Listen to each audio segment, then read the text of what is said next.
मंडळी, आजच्या भागात काय झालं हे सांगते, ऐका. तर मग सुरुवातीला आपण बघतोय सायली पूर्णाजीला समजावून सांगत असते. पूर्णाजी, तुला अस्वस्थ वाटत होतं ना, म्हणून डॉक्टरांना बोलावलं बरं. पूर्णाजी तिला म्हणत असता, अगं तन्वी पण अश्विन आहे ना घरात, मग कशाला दुसरा डॉक्टर. सायली म्हणते, अगं या डॉक्टर आहेत ना, त्या तुझ्याशी फक्त बोलायला आल्या, तू बोलशील ना त्यांच्याशी. मग सायलीच ऐकतात त्या आणि म्हणतात, तन्वी तू म्हणतेस तर मी ऐकते हा. त्यांचं मग त्या डॉक्टर पूर्णाजीला चेक करतात आणि विचारतात, अन्नपूर्णा मॅडम, तुम्हाला कशाचा त्रास होतोय. मग त्यावर पूर्णाजी म्हणतात, मला ना सगळ्यांचा त्रास होतोय. हे घरचे मला त्रास देतायत. माझे हे सगळे म्हणतात की माझी तन्वी इथे नाहीये, पण माझी नात आहे ना माझ्यासमोर. उगाच माझ्याशी वाद घालतात घरचे. माझी तन्वी बरं झालं म्हणाली की माझं बरोबर आहे आणि हे सगळे चुकीचे आहेत.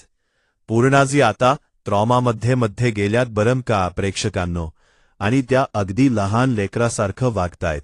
आणि सायली आता त्यांच्यासमोर तन्वी बनून वावरणार आहे.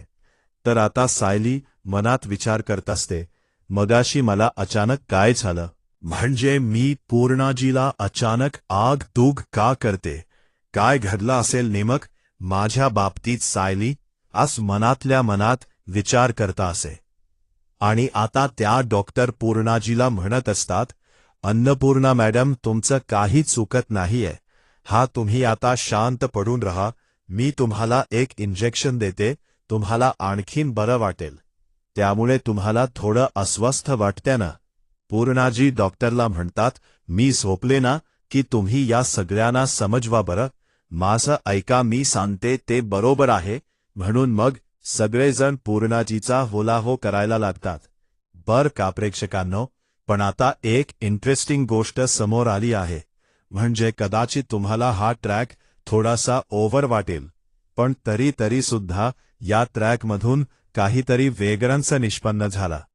ते म्हणजे असं की सायलीला आता लहानपणीचे जे तिचे भास आहेत ना, ते अगदी तीव्रतेने व्हायला लागलेत.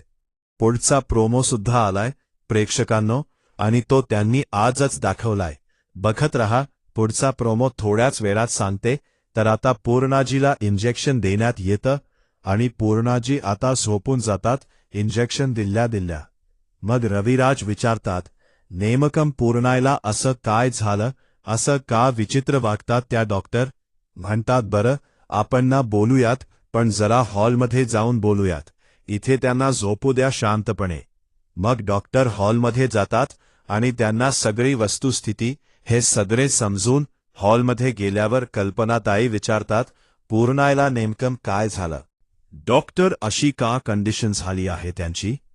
मग अश्विन म्हणतो, तसं मला थोडंफार कळतंय, वस्तुस्थितीचा अंदाज येतोय, पण नेमकं तुम्ही पण डॉक्टर, तुम्ही सांगाल का नेमकं काय झालंय पूर्णाईला. मग त्या डॉक्टर विचारतात, पण या नेमकं म्हणजे तुमच्या घरामध्ये नेमकं काही घडलंय का. म्हणजे अन्नपूर्णा मॅडमच्या बाबतीत काही ॲक्सिडेंट किंवा काहीही. तन्वी नेमकी कोण आहे आणि तन्वीचा आणि अन्नपूर्णा मॅडमचा संबंध तरी काय आहे.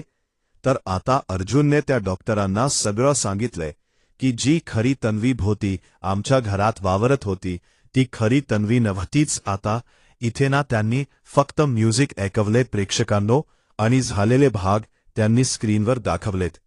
म्हणजे कसं प्रिया खोटी तन्वी बनून या घरात आली आणि मग तिला अटक झाली, तिथपर्यंत त्यांनी असं थोडंसं फ्लॅशबॅकमध्ये दाखवलेत सीन. हे सगळं जाणून घेतल्यानंतर त्या डॉक्टरना कळलं काय करायचं ते, आणि ते आता एक्सप्लेन करतात की पूर्णाजीला काय झालंय. तर अर्जुनने सगळं सांगितलं. तन्वी म्हणजे पूर्णाजीची मानलेली नाता, आणि ती कशी खोट्या पद्धतीने आमच्या घरात वावरत होती. रविराज म्हणतात, त्या मुलीला आम्ही तन्वी समजत होतो, पण ती तन्वी नव्हती. जे घडलंय ते आमच्याही कल्पनेपलीकडचं होतं.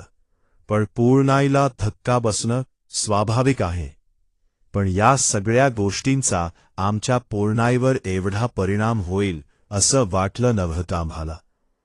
मग त्यावर ते डॉक्टर सांगतात की अन्नपूर्णा मॅडम, डीप शॉकमध्ये गेलेल्या आहेत. त्यांचं मन सत्य स्वीकारायला तयार नाहीये. त्यामुळे त्यांनी स्वतःचं एक वेगळं जग तयार केलंय. तन्वी असल्याचा भास त्यांना होतोय. त्यांच्यासाठी त्या जगात, म्हणजे त्यांच्या जगात, तन्वी अस्तित्वात आहे अजूनही.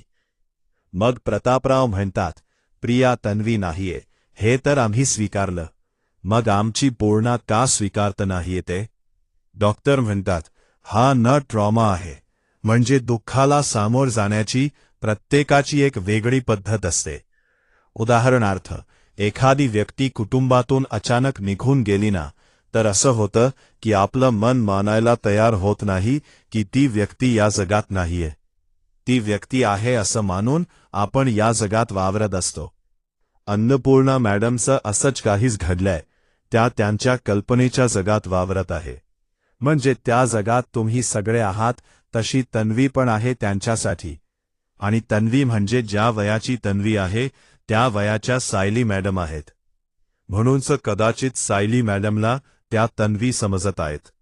अश्विन विचारतो, पण पूर्णाजीला जेव्हा कळेल की सायली म्हणजे माझी वहिनी तन्वी नाहीये, तेव्हा काय होईल जर तिला हे कळलं तर? त्यावर त्या डॉक्टर म्हणतात, हे बघा, पण तेव्हा काय होईल या गोष्टीचा विचार करून सध्याची वस्तुस्थिती नाकारू शकत नाही. आपल्याला त्याच वय बघा. त्यांना खरं सांगायला गेलो तर त्या सगळ्या गोष्टींचा उलटा परिणाम होऊ शकतो. त्यांच्यावर अस्मिता म्हणते, नाही बाबा, असं होऊन चालणार नाहीये. मग त्या डॉक्टर म्हणतात, हे बघा डॉक्टर अश्विन, तुम्ही आत्ताच मला म्हणालात की अन्नपूर्णा मॅडमला बीपी आणि शुगर दोन्ही आहेत. वयोमानाने होणारे आजार त्यांना आधीपासून आहेत. त्यामुळे आपण त्यांच्या नाजूक मनाचा विचार करायला हवाय. प्रतिमा त्या विचारतात, म्हणजे नेमकं आम्ही आता काय करायचं? डॉक्टर म्हणतात, पुढचे काही दिवस तुम्ही त्यांच्या होला हो करा. त्यांना सत्याची आपोआप जाणीव होईपर्यंत. म्हणजे त्यांना सायली मॅडमला त्यांच्या अवतीभवती तन्वी म्हणूनच वावरायला सांगा. लागेल हे नाटकच त्यांच्यासाठी एक औषध असणार आहे.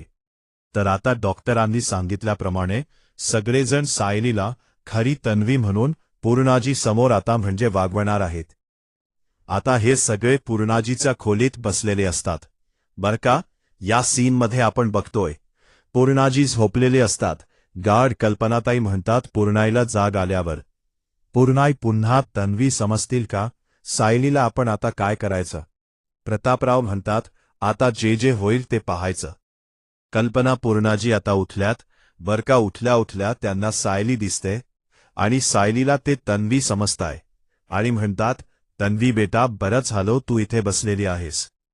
मग आता सायली म्हणते, पूर्णाजी तुला बरं वाटताय का? पूर्णाजी म्हणतात, हो गे, बरं वाटताय. उठल्या उठल्या तुझा चेहरा पाहिला ना, मग बरं का नाही वाटणार? आता बाकी सगळे बघतात पूर्णाजीला आणि म्हणतात, अरे तुम्ही सगळे असे का उभे आहात माझ्याजवळ? काही झाल्या का? मग प्रतापराव आणि रविराज म्हणतात, म्हणजे रविराज म्हणतात, पूर्णाई, नाही, काही नाही झाला. मगाशी तुम्हाला त्रास होत होता ना, म्हणून आम्ही इथे थांबलोय तुमच्याजवळ. पूर्णाजी म्हणतात, मला काही त्रास होत नाहीये. अश्विन म्हणतो, पूर्णाजी, तुझा बीपी वाढलाय ना? पूर्णाजी